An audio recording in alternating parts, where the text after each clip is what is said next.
UCF head coach Josh Heupel. UCF is 2-0 overall, 1-0 in the American. The Knights were idle last week as their game at North Carolina was canceled in advance of Hurricane Florence.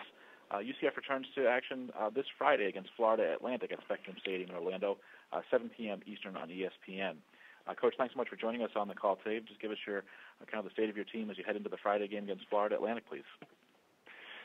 Obviously, everybody's disappointed again. Didn't get an opportunity to go play last week, but excited about the opportunity this Friday. We're healthy. Got a couple extra days off to get our guys healthy that maybe had a few nicks, and at the same time moved on to prep for this week and ready to go play on Friday. We'll take questions for Coach Heupel, please. *1 on your telephone keypad will put you in the queue. The operator will introduce you. Thank you.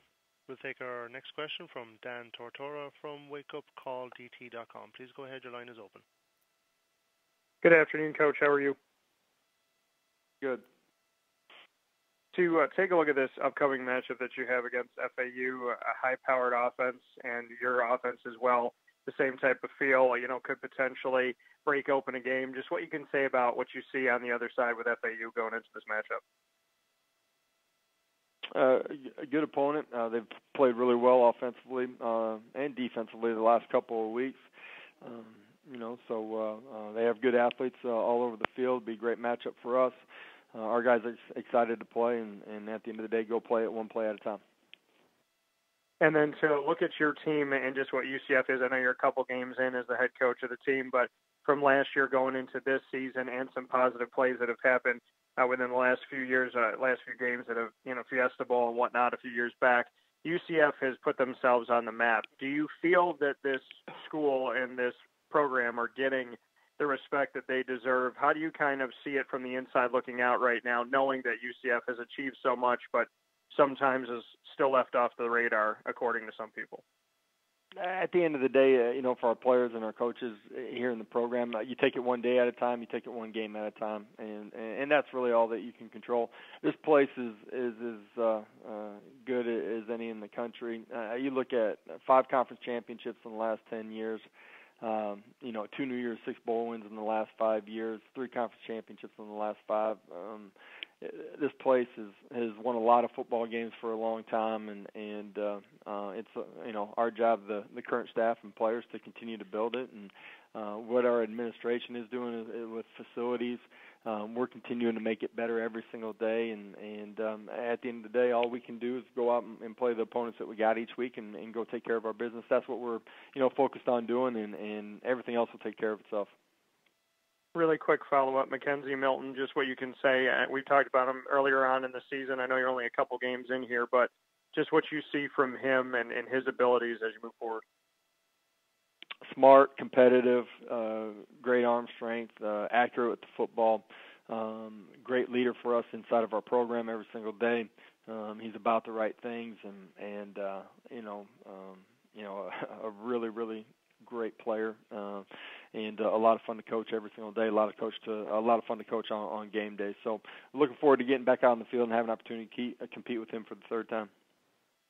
Thanks, Coach. Appreciate it. Absolutely. Do you have other questions for Coach Heupel, please? *1 on your telephone keypad, if so.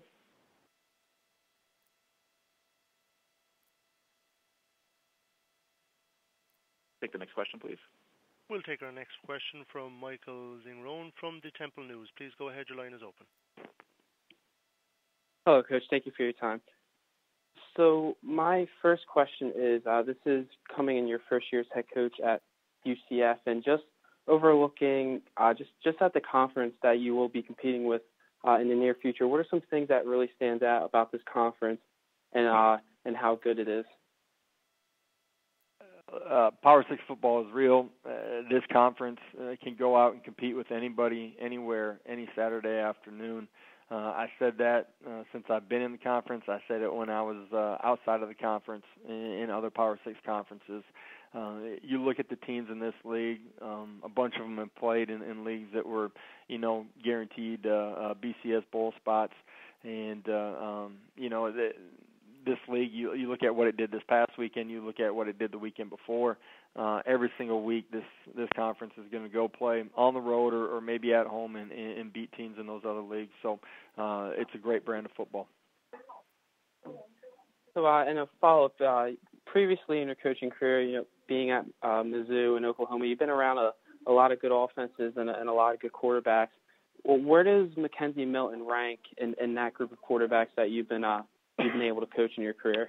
I think he'll have a chance to be as good as any of the guys that I've coached, and I've been around 2 Heisman Trophy winners. Another guy that finished third in the history of college football in passing yards, and Landry Jones, and Drew, is a guy that potentially is a top 5 pick this coming year. So he's a special player. He's got great skill set, understands the game, has a great feel for the pocket, and has the ability to make plays. So he's got a chance to be as good as any of those guys. Yeah. Thank you. Coach, thanks so much for your time today. We look forward to hearing from you once again next Monday. Okay.